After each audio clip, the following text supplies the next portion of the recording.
Good morning dear students.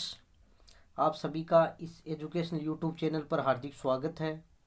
प्रिय विद्यार्थियों, पिछले वीडियो में हमने कालिदास के साहित्य का अध्ययन किया था और आज हम कालिदास के साहित्य की जो विशेषताएं हैं उसका अध्ययन करेंगे।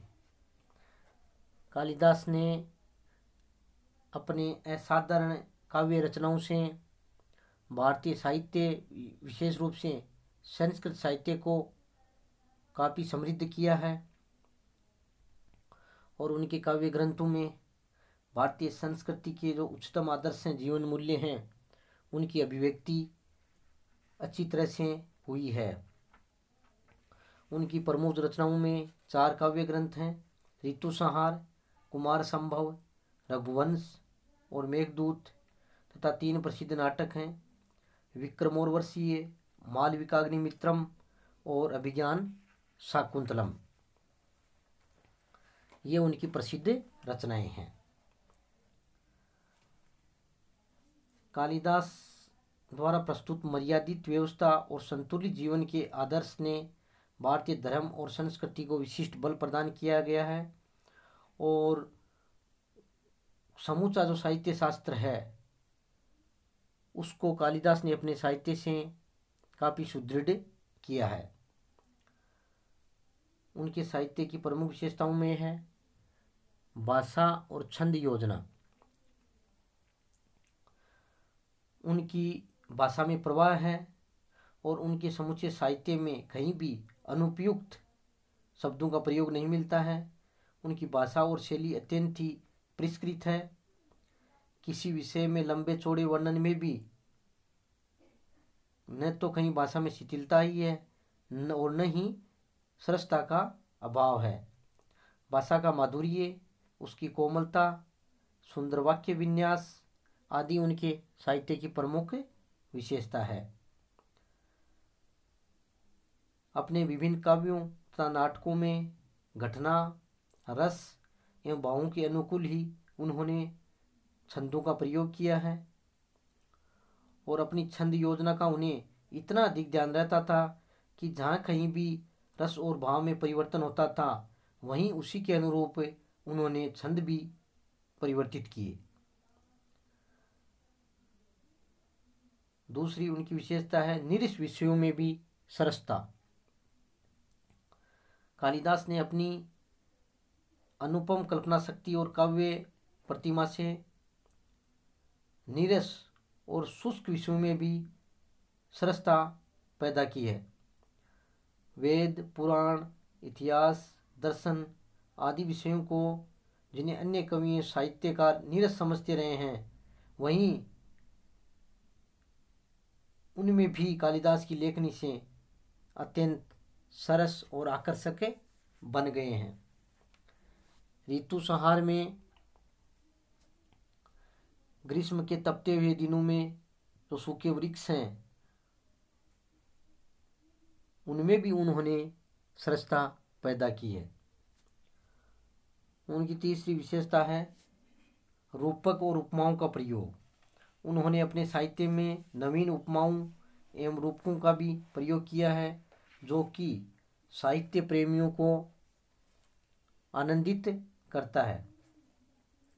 उनकी उपमाएं ऐसी अनुकूल सजीव हैं जिसके बिना छंद पूर्णतया सौंदर्य विहीन एवं नीरस हो जाते हैं।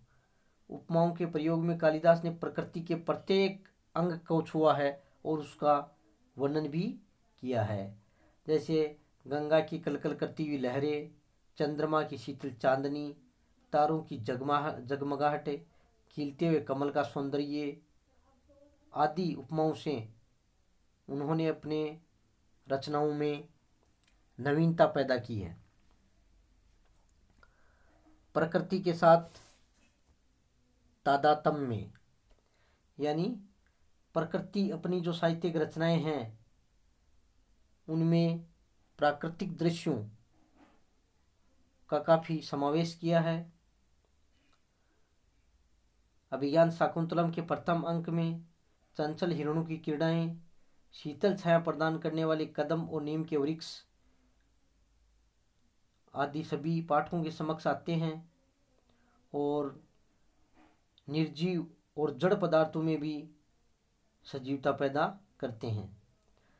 उन्होंने अपनी रचनाओं में प्रकृति का मानवीकरण कर जिस सूक्ष्मता के साथ वर्णन किया है उससे प्रकृति और मानव हृदय में अंतर शेष नहीं रह जाता है। शकुंतला की विदाई के समय आश्रमवासियों के साथ साथ प्रकृति भी दुखी है, ऐसा सजीव वर्णन उन्होंने किया है।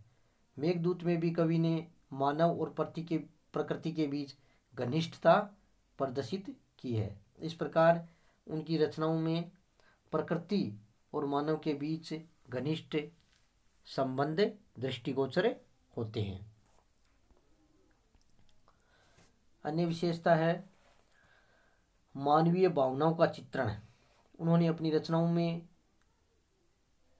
मानवीय विचारों भावनाओं का अत्यंत ही सुंदर चित्रण किया है। उन्होंने मानव जीवन के रहस्यात्मक चित्रण पर भी बल दिया है और मानव हृदय की भावनाओं को इतने सुंदर ढंग से व्यक्त किया है कि वो पाठकों को आत्मविभोर कर देती हैं। कवि ने मनोभावों का अत्यंत ही सुंदर चित्रण किया है। शकुंतला को विदा करते हुए समस्त संसार को विमुख होकर निर्जन आश्रम में रहते हुए वीतरागी कण्व की जो पीड़ा का जो वर्णन किया है वो बहुत ही आकर्षक है। इंदुमती के स्वयंवर के पश्चात विवाहोत्सव का वर्णन किया है, वहाँ पर भी कालिदास ने प्रेम भावना का सुंदर चित्रण किया है। सौंदर्य वर्णन।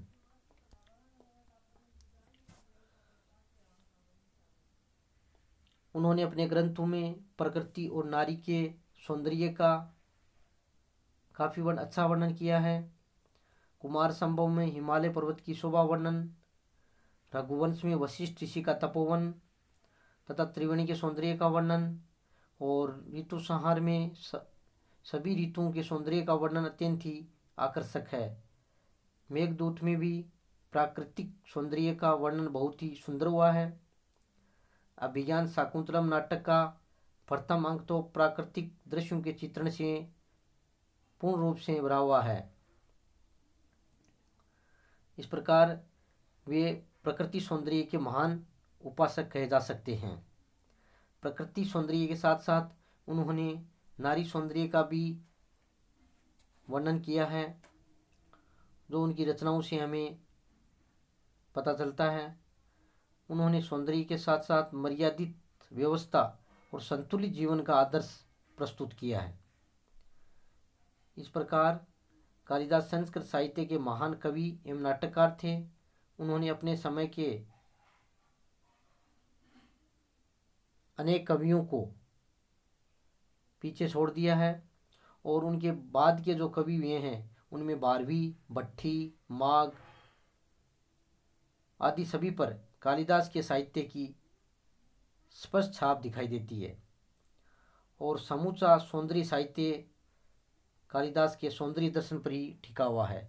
इस प्रकार उनका जो साहित्य है वो भारतीय संस्कृति एवं साहित्य का अमूल्य भंडार है।